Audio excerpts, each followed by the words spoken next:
महाराज की, स्वर्गमयी आत्मा की, अपने अपने माता पिता गुरुदेव की। गरुड़ पुराण तृतीय अध्याय यम यातना वर्णन। गरुड़ जी ने पूछा कि यम मार्ग का अतिक्रमण करके वो पापी जीव यमलोक में पहुंचकर किन किन प्रकार की यातनाओं को भोगता है, वह मुझसे कहिए। हे भगवान विष्णु बोले कि मैं इसका अध्यात्म वृत्तांत कहूंगा, सुनिए। मेरे कहे हुए नरक वर्णन से ही तुम कांप जाओगे। हे गरुड़, बहुहितिपुर से आगे 44 योजन के विस्तार का बड़ा ही भारी धर्म राज्य का पुर है। यमपुर में रहने वाले जाकर धर्मध्वज नाम के द्वारपाल से कहते हैं, जो सर्वदा वहां रहता है, और वह धर्मध्वज चित्रगुप्त जी से उस जीव के सभी शुभ अशुभ कर्मों को कहते हैं। फिर इसके पश्चात चित्रगुप्त जी जाकर उस प्राणी के शुभ अशुभ कर्मों को धर्मराज जी से निवेदन करते हैं। हे गरुड़, जो नास्तिक हैं, सदा पाप कर्म में लगे रहते हैं, धर्मराज जी उन्हें भली भांति जानते हैं। इस पर भी उनके पापों को वे चित्रगुप्त जी से पूछते हैं, और फिर चित्रगुप्त जी सब कुछ जानते हुए भी मनुष्यों के पापों को श्रवण से पूछते हैं। श्रवण लोग ब्रह्मा के पुत्र हैं, स्वर्ग भूमि पाताल में विहार करने वाले हैं। उनको दूर से सुनने, दूर से देखने का विशेष ज्ञान है। उनकी स्त्रियां भी उन्हीं के समान दूर से देखने और सुनने वाली होती हैं, परंतु उनके नाम अलग अलग हैं। स्त्रियों के जितने काम हैं उनको वे सब अच्छी तरह जानती हैं। वे सब श्रवण और श्रवणी मनुष्यों के छिपे हुए कर्मों, प्रकट किए हुए कर्मों, कही हुई बातों, किए हुए कर्मों के तत्वों को जानते हैं। वे सब चित्रगुप्त जी से कह देते हैं। धर्मराज जी के दूत मनुष्यों के मन, वचन, शरीर से किए शुभ अशुभ संपूर्ण कर्मों को भली भांति जानते हैं। सत्य बोलने वाले श्रवण लोग मनुष्य और देवताओं के सभी कर्मों को जानने की शक्ति रखते हैं। सबको वे धर्मराज जी से कह देते हैं। व्रत, दान, सत्य आदि व्यवहारों से जो मनुष्य उनको प्रसन्न करते हैं, उनके लिए वे स्वर्ग और मोक्ष को देने वाले होते हैं। वे सत्यवादी श्रवण पापियों के पाप कर्मों को जानकर धर्मराज के सामने कहकर पापियों के लिए दुखदाई होते हैं। सूर्य, चंद्रमा, वायु, अग्नि, आकाश, भूमि, जल, आत्मा, यम, दिन, रात्रि, दोनों कालों की संध्या और धर्म, ये मनुष्यों के आचरण को जानने वाले होते हैं। धर्मराज जी, चित्रगुप्त जी, श्रवण और सूर्य आदि जो देवता हैं, ये शरीर में रहकर सभी प्रकार के पाप और पुण्य को देखते रहते हैं। इस प्रकार यमराज पापी मनुष्यों के पापों को भली भांति जानकर उस पापी जीव को बुलाकर अपना भयंकर स्वरूप दिखाते हैं, और वह पापी जीव प्राणी दंड हाथ में लिए हुए बहुत ही लंबे शरीर वाले भैंसे के ऊपर बैठे हुए यमराज के भयंकर स्वरूप को देखता है। प्रलय काल के मेघ के समान जिनका गर्जन है, कज्जल पर्वत के समान ऊंचा और काला शरीर है, बिजली के समान चमकने वाले शस्त्रों को धारण किए हुए 32 भुजा वाले 3 योजन का विस्तृत शरीर है। बावड़ी के समान उनके विशाल नेत्र हैं, जिनके भयानक दांत और मुख, लाल नेत्र, दीर्घनाशिका हैं।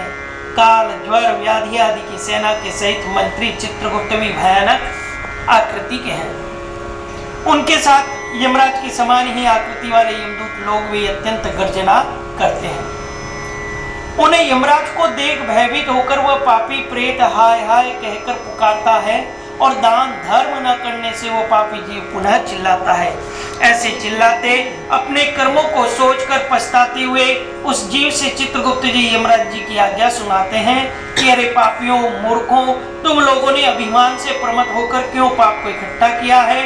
काम, क्रोध, पापियों की संगति से उपार्जित इस दुख देने वाले पाप को तुमने क्यों किया? पहले तो बड़े ही हर्ष से पाप कर्म किया, अब वैसे ही हर्षित होकर यातना भी भोगनी चाहिए। अब तुम क्यों दुखी होते हो? तुम्हारे किए हुए पाप ही तुम्हारे दुख के कारण हैं। इसमें कुछ भी धोखा नहीं किया जाता। मूर्ख या पंडित में, प्रबल या निर्बल में, दरिद्र या धनवान में यमराज जी समान बर्ताव करने वाले हैं। चित्रगुप्त जी के वचनों को सुनकर पापी जीव अपने कर्मों को सोचता हुआ मौन होकर निश्चल हो जाता है और धर्मराज जी भी चोर की तरह ही निश्चल बैठे हुए उस प्राणी को देखकर उसके किए हुए शुभाशुभ कर्मों के योग्य दंड की आज्ञा उसको देते हैं। फिर उसके उपरांत में निर्दय दूत ताड़ना देकर कहते हैं कि हे पापी निर्दय, तू घोर और भयंकर नरक को जा। यमराज की आज्ञा पाकर प्रचंड चंड आदि दूत उन सब पापियों को एक फंदे में बांधकर नरक की ओर ले जाते हैं। वहां चलती हुई अग्नि के समान महाविशाल एक वृक्ष है और उसका विस्तार 5 योजन का है। 1 योजन उसकी ऊंचाई है। उस वृक्ष की डाली में नीचे को मुख करके उस पापी प्राणी को सीकड़ बांधकर ताड़ना देते हैं। उस वृक्ष में बंधा हुआ जलता हुआ जीव रोता है, परंतु वहां उसकी रक्षा करने वाला कोई नहीं रहता। उस सेमल के वृक्ष में अनेकों पापी लटके हुए यातना भोग रहे हैं। सुधा तृष्णा से पीड़ित होते हुए भी यमदूतों द्वारा ताड़ित किए जाते हैं। तब सहायकहीन वे पापी दूतों से हाथ जोड़कर कहते कि हे दूतों, हमारे अपराध को क्षमा करो। इस प्रकार कहने पर भी उन पापी प्राणियों को लोहे की लाठी, मुदगर, तोमर, गदा, भाला, मुसल आदि से यमदूत मारते हैं और इस प्रकार मारने से वे जीव मूर्छित हो जाते हैं। उनको इस प्रकार मूर्छित देखकर यमदूत इस प्रकार कहते हैं कि हे पापी दुराचारी, हे अत्याचारी, तुमने ऐसे दुष्ट कर्मों को क्यों किया? पैसे को जल पिलाना, भूखे को अन्न देना आदि सरल काम तूने क्यों नहीं किया? आधा ग्रास भी तूने कभी कुत्ता और कौवा को बलि रूप में नहीं दिया। न तो तूने घर पर आए हुए अतिथि का सत्कार किया, न पितरों का तर्पण किया।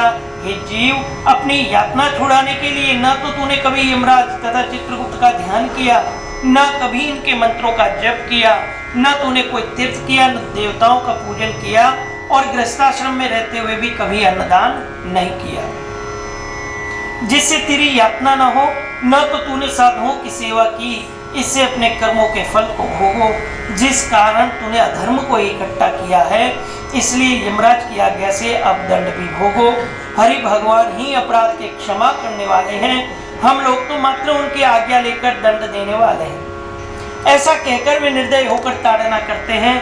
जलते हुए अंगार के समान ताड़ना करने से वे जीव नीचे गिर जाते हैं और उनके गिरने से पत्तों द्वारा शरीर कट जाता है और वो जीवों को वृक्षों के नीचे रहने वाले कुत्ते खाते हैं। इससे वे पापी रोते हैं और रोते हुए उस जीव के मुख में धूल भरकर रस्सियों से बांधकर मुदगरों से मारते हैं, शूलों से ताड़ना देते हैं। इसके बाद जैसे काष्ठ चीरा जाता है, वैसे किसी पापी को आरे से चीर कर 2 भाग किए जाते हैं। कोई पृथ्वी में लिटाकर कुल्हाड़ियों से टुकड़े टुकड़े किए जाते हैं। किसी का आधा शरीर जमीन में गाड़कर उसके माथे में तीर मारते हैं। किसी को कोलों में डालकर ऊख के समान पीटते हैं। कोई जलते हुए अंगार सहित जली लकड़ियों को चारों ओर से इकट्ठा करके लोहे के गोले के समान तपाए जाते हैं। किसी को खोलते हुए घी के कड़ाही में, किसी को तप्त तेल के कड़ाही में डालकर बड़ा के समान इधर उधर चलाते हैं। कोई मार्ग में मत वाले हाथी के आगे डाल दिए जाते हैं। कोई हाथ पांव बांधकर नीचे को लटकाए जाते हैं। कोई कुएं में गिराए जाते हैं। कोई पर्वत पर से गिराए जाते हैं। कोई कीड़ों से कटाए जाते हैं। वज्र के समान कठोर चोंच वाले, मांस को चाहने वाले गिर, काग आदि चोंचों से शरीर को नोचते हैं। आंखों में ठोकर मारते, मुंह के मांस को चोंच से काटते हैं। कोई अपने ऋण को मांगता है कि अब तुमको मैंने यमलोक में देखा है, तुमने मेरा धन खाया। नरक में ऐसे झगड़ा करने वाले पापियों के मांस को संडासी से काटकर यमदूत लोग उन मांगने वालों को देते हैं। यम के दूत इस प्रकार उन पापियों को ताड़ना देकर यम की आज्ञा से अंधतामिश्र आदि नरकों में डाल देते हैं। नरकों में तो अनेक प्रकार के दुख भोगने ही पड़ते हैं, परंतु सेमल वृक्ष के नीचे जो ताड़ना दी जाती है वो मुख से कहते नहीं बनती। हे करोड़ 84 लाख नरक हैं, उनमें से अत्यंत घोर और कष्ट देने वाले 21 मुख्य हैं। उनके नाम हैं तामिश्र, लोहशंको, मारौरव, शालमली, रौरव, कुडमल, कालसूत्र, पुतिमृतिक, संघार, लोहितोज, सवेश, सप्रतापन, महानिरय, कालोल, संजीवन, महापद, अविची, अंधतामिस्त्र, कुंभिपाक, संप्रतापन, एकतापन। इन 21 नरकों में अनेक प्रकार की पीड़ा भोगनी पड़ती है। ये नरक अनेक प्रकार के पापों के फल देने वाले हैं। इन सभी में यमदूत निवास करते हैं। इन नरकों में पड़े अज्ञानी, पापी, अधर्मी उन नरकों की यातनाओं को कल्पांत तक भोगते हैं। और तामिस्त्र, अंधतामिस्त्र, रौरवादिक जितने नरक हैं उनका भोग स्त्री पुरुष के संयोग वाले पाप से भोगना पड़ता है। इस प्रकार कुटुंबियों का पालन करने वाले, कुटुंब का पालन न कर अपना पेट भरने वाले पापी इस लोक में कुटुंब और देह दोनों को छोड़कर परलोक में जाकर इस प्रकार यातना द्वारा पाप का फल भोगते हैं।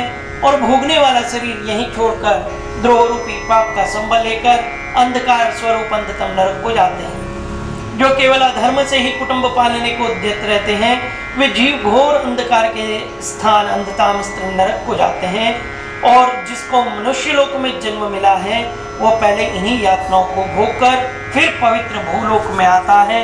यदि श्री गरुड़ पुराणी भाषा टिकाए तृतीय अध्याय समाप्त। बोली विष्णु भगवान की, गरुड़ जी महाराज की, स्वर्गमयी आत्मा की।